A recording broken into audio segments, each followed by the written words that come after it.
parei para escutar o Senhor.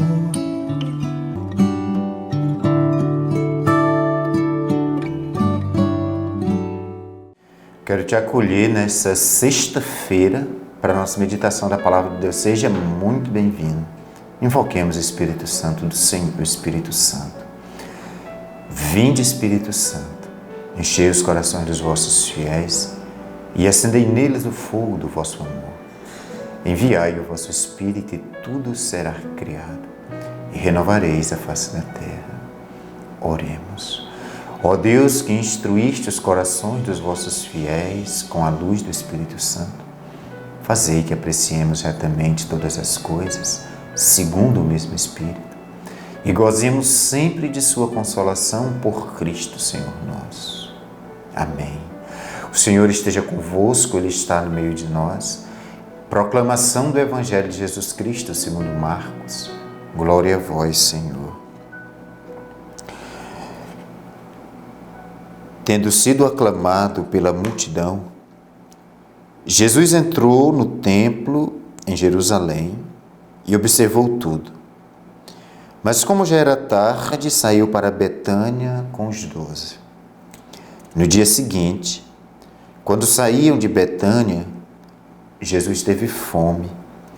De longe, ele viu uma figueira coberta de folhas e foi até lá ver se encontrava algum fruto.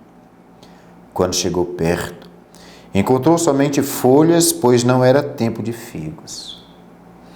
Então Jesus disse à figueira que ninguém mais coma de teus frutos. E os discípulos escutaram o que ele disse. Chegaram a Jerusalém. Jesus entrou no templo e começou a expulsar os que vendiam e os que compravam no templo. Derrubou a mesa dos cambistas e a cadeira dos vendedores de pomba. Ele não deixava ninguém carregar nada através do templo. E ensinava o povo dizendo: não está escrito, minha casa será chamada casa de oração para todos os povos? No entanto, vós fizestes dela uma toca de ladrões. Os sumos sacerdotes, mestres da lei, ouviram isso e começaram a procurar uma maneira de o matar, mas tinham medo de Jesus, porque a multidão estava maravilhada com o ensinamento dele. Ao entardecer, Jesus e os discípulos saíram da cidade. Na manhã seguinte, quando passavam, Jesus e os discípulos viram que a figueira tinha secado até a raiz. Pedro lembrou-se e disse a Jesus: olha, mestre, a figueira que amaldiçoaste secou. E Jesus lhes disse: tende fé em Deus. Em verdade eu vos digo, se alguém disser a esta montanha, levanta-te e atira no mar, e não duvidar no seu coração, mas acreditar que isso vai acontecer, assim acontecerá. Por isso eu vos digo, tudo o que pedirdes na oração, acreditai que já o recebestes, e assim será. Quando estiverdes rezando, perdoai tudo o que tiverdes contra alguém, para que o vosso Pai que está nos céus também perdoe os vossos pecados. Palavra da salvação, glória a vós, Senhor.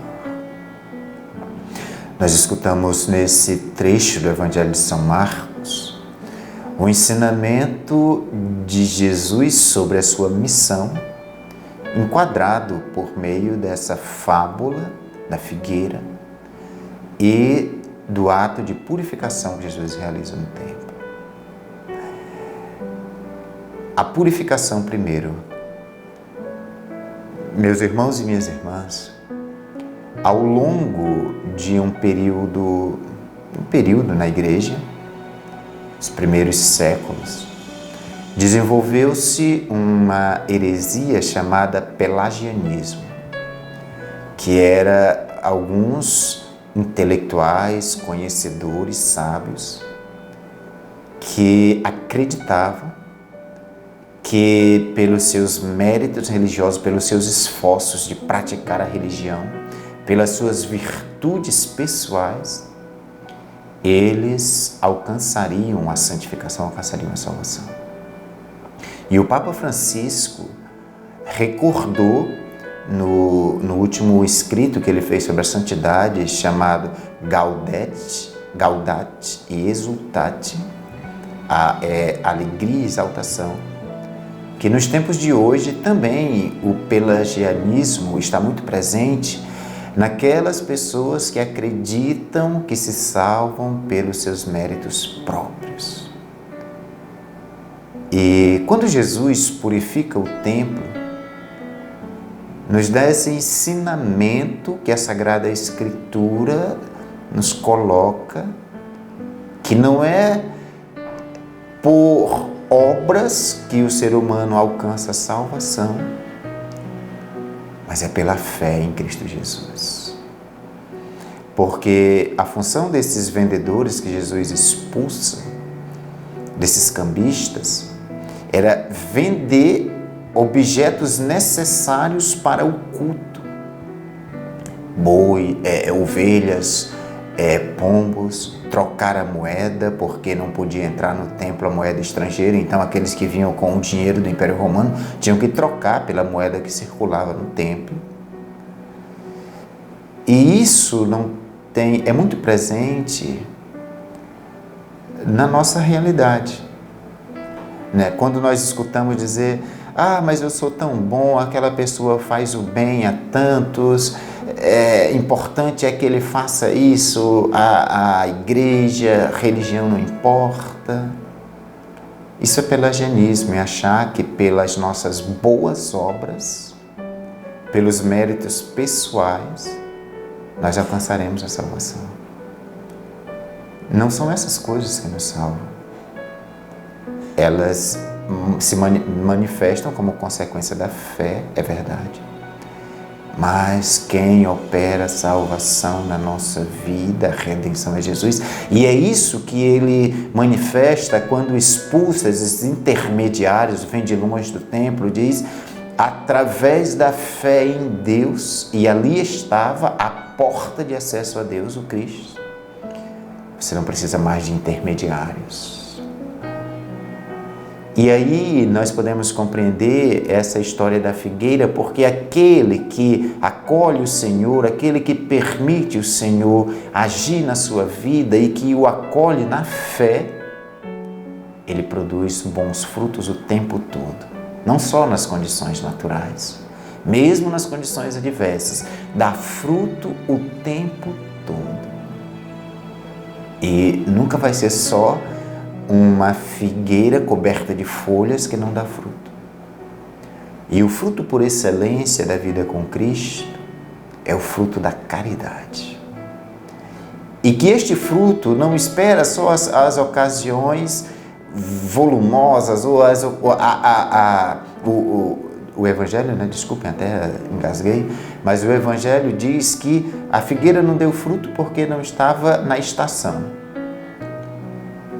E aquele que encontra Deus não espera a ocasião oportuna, porque toda ocasião é oportuna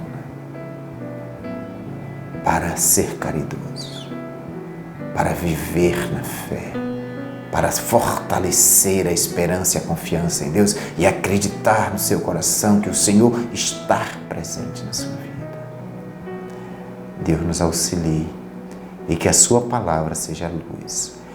Ave Maria, cheia de graça, o Senhor é convosco, bendita sois vós entre as mulheres, bendito é o fruto do vosso ventre, Jesus. Santa Maria, Mãe de Deus, rogai por nós, pecadores, agora e na hora de nossa morte. Amém. Deus te abençoe e te guarde, Ele volva para ti o seu olhar e te dê a paz. Em nome do Pai, do Filho e do Espírito Santo. Eu parei para escutar o Senhor.